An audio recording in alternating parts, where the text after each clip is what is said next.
Ica yang encourage orang tuanya biar Ica diizinin atau orang tuanya nih yang ngedorong untuk sekolah di sini? Atau pasti ngeliatnya Cak. Banyak kesamaan. Jadi minimal 2 tahun kerja atau dia ekuivalen sama 2.800 jam kerja. Kayaknya rugi deh kalau misalkan lo langsung S2.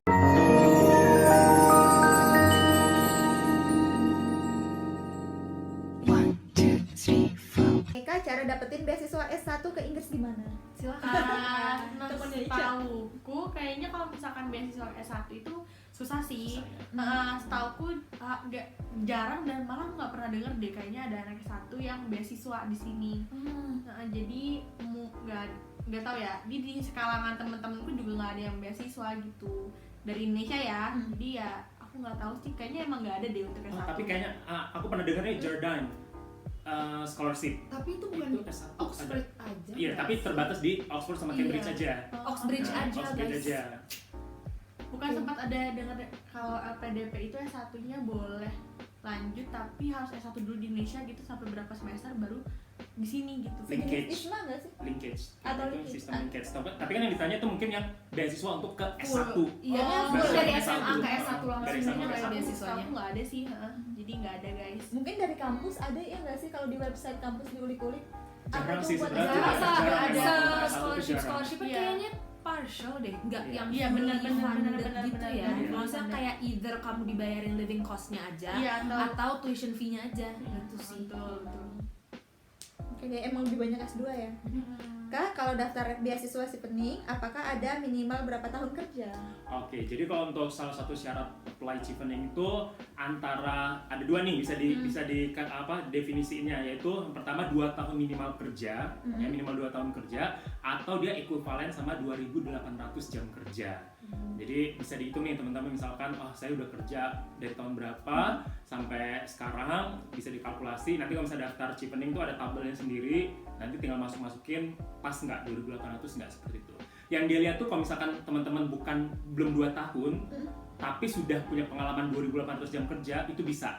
Dan 2.800 jam kerja ini bukan berarti harus yang full time. Teman-teman pernah internship, teman-teman pernah punya kegiatan volunteer, itu termasuk hitungan dalam 2.800 jam kerja. Jadi nggak harus yang benar-benar kerja resmi full time di sebuah perusahaan, itu tidak harus. Jadi ada volunteer, ada internship, seperti itu bisa. Oke. Berarti kalau kerja formalnya kurang dari 2 tahun tapi selama kuliah dia volunteer mulu bisa jadi ya? Bisa. Oke. Kak, aku mau ambil HI. Aku mau tahu cerita seputar kakak kuliah di jurusan HI gimana. Oke, kalau HI kayaknya beda kampus beda ya. Kalau di UB peminatannya 2, yaitu International Security and Peace sama Global Political Economy. Nah dulu saya kan kelas Inggris tuh namanya, karena dari jurusan saya nggak mau menamakan internasional karena katanya daripada nama ketinggian ya udah dijadiin Inggris aja. Oke, terus di kelas saya karena kita berberapa ya, 40-an orang, akhirnya tuh dimasukin ke dalam satu penjurusan yang sama, yaitu International Political Economy. Nah di situ ya udah pelajarin tentang bagaimana sih untuk eskalasi dari konflik, bagaimana perdamaian suatu negara, bagaimana diplomasinya. Sementara kalau misalnya di bidang Global Political Economy, jadi fokus misalnya ada ini nih trade war di negara ini berdampak ke negara ketiga seperti itu. Jadi seputar ini sih, bagaimana suatu negara menjalin kerjasama. Tapi aktornya nggak cuma negara, bisa jadi misalnya individu, bisa jadi organisasi internasional, bisa jadi juga antar negara seperti itu. HI ini kayak unik sih, dia luas banget dipelajarinnya. Perang iya, perdamaian iya, terus ekonomi iya, politik iya, negosiasi iya, tapi tuh kita nggak terlalu mendalam, kurangnya HI ya menurut aku. Jadi kita tuh belajar tuh luas Semuanya. iya semuanya, tapi nggak ada yang mendalam seperti itu. Jadi biasanya orang yang mendalam tuh emang peminatannya dia di situ. Kalau kakak ada waktu dan berkenan untuk cerita dan berkenan berbagi pengalaman, ini lanjutan yang tadi udah deh setelah itu. Banyak tuh kayak pertanyaannya Udah. tuh. Lanjutan yang tadi aja sih. Mungkin ini ya pribadi aja nih, Mas Panca. Susah nggak sih Chevening? To be honest, itu susah karena itu diikuti oleh 160 negara. Jadi gini, aku baru tahu juga hitungannya. Waktu itu yang daftar itu 65 ribuan di tahap pertama. seluruh negara itu 65.000, yang masuk ke interview, tahap interview itu 5.000. Berarti 60.000 wassalamualaikum warahmatullahi wabarakatuh. Nah, itu baru 5.000 nih yang masuk ke interview. Dari 5.000 tuh akhirnya disaring lagi. Kayak misalnya di Indonesia aja waktu itu untuk yang lolos ke interviewnya tuh 140-an. Terus untuk batch saya yang lolos resmi itu akhirnya 50-an. Jadi 50%-nya di-cut seperti itu sih.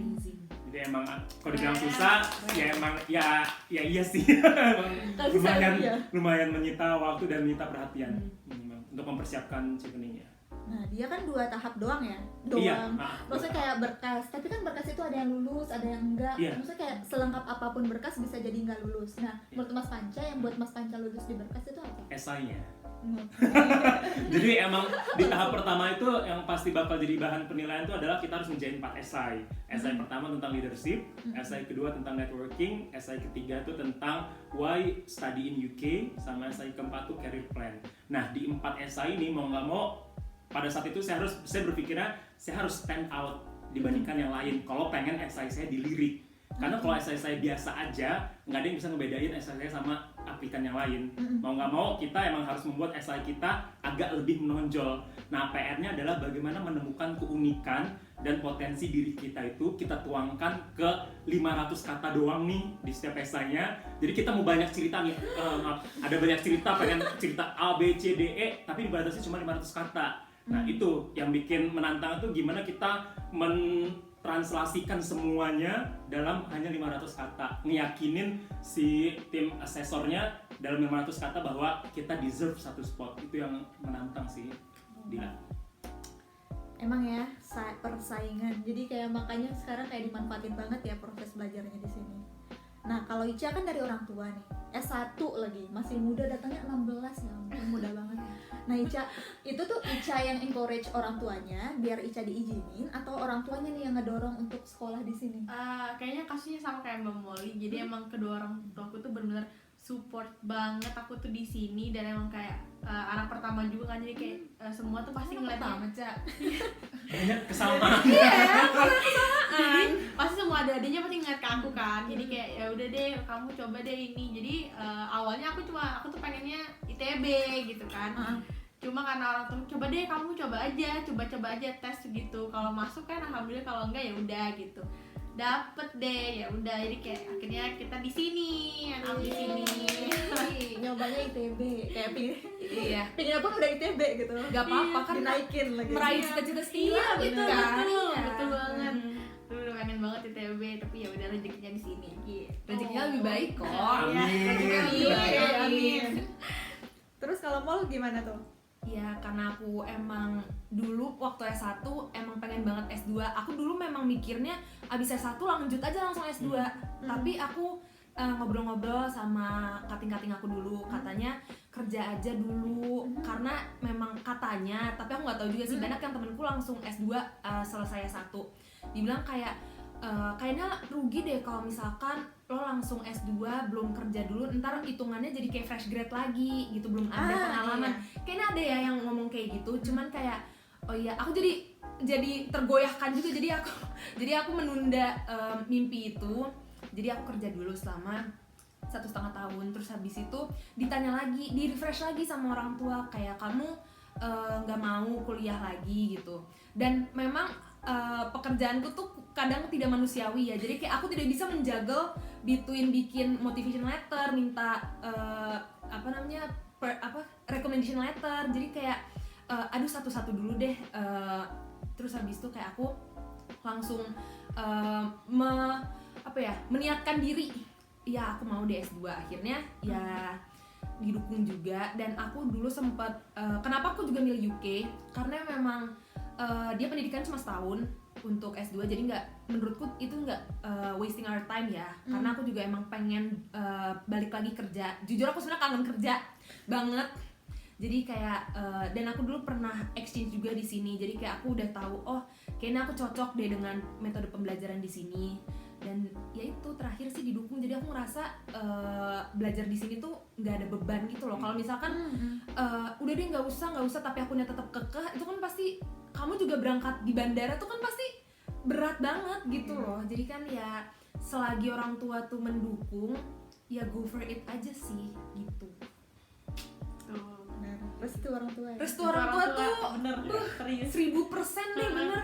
Kayak karena kan emang berat ya, kita tuh udah beda waktu, terus susah aja kalau misalkan di sini kayak ada masalah kan ya susah aja gitu loh, mau cerita juga kita di sini baru mau tidur di sana bangun dan sebaliknya. Jadi kan ya orang tua juga pasti nggak mau lah kita kita juga pasti nggak mau bikin orang tua kepikiran kan.